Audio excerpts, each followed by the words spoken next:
This week's parsha is called Parshat Behar. Behar means on the mountain. Hashem spoke to Moshe at Mount Sinai. When we go to the next book of the Torah, which is Bamidbar, Hashem no longer speaks to Moshe from Mount Sinai because they're moving along through the wilderness. And Hashem speaks to him in the Oil Moed, in the tent of meeting. But what is this emphasis on Behar? We were given the Torah at Mount Sinai. Why were we given the Torah at a mountain? Why weren't we given the Torah by a lake, by a river, in a valley? Why was it Behar Sinai? What is the significance of a mountain? Many years ago, I heard an interview. There was a South African team that summited Everest. It was a very difficult expedition. They actually lost somebody in the expedition. And the interviewer asked one of the climbers, how do you even conquer? How do you have the right frame of mind to get to the top of Everest? It's 8 kilometers high in the sky. It's the same height that the airplanes fly at. How can you even think about it? And he said he never thinks about the summit. He just thinks about the next step.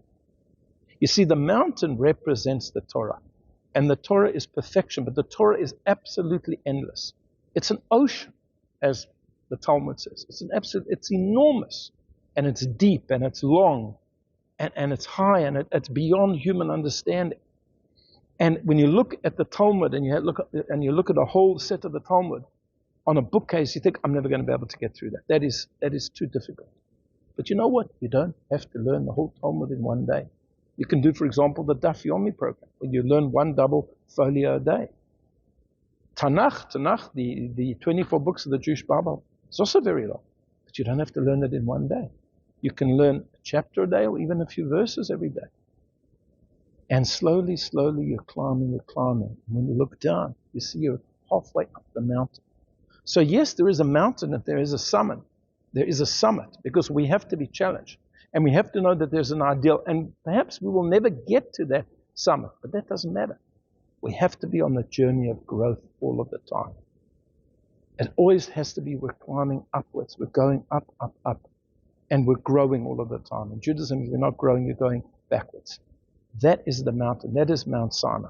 Only Moshe was ever on the top of the summit. Nobody else was ever allowed to be on the summit because Moshe was the only one who comprehended the Torah in its entirety. Nobody else did. Nobody else ever will.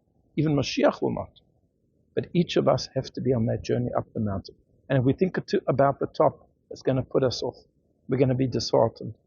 We're not going to be able to do it. So one step at a time until eventually we are almost at the summit of the mountain. I wish you a Shabbat Shalom.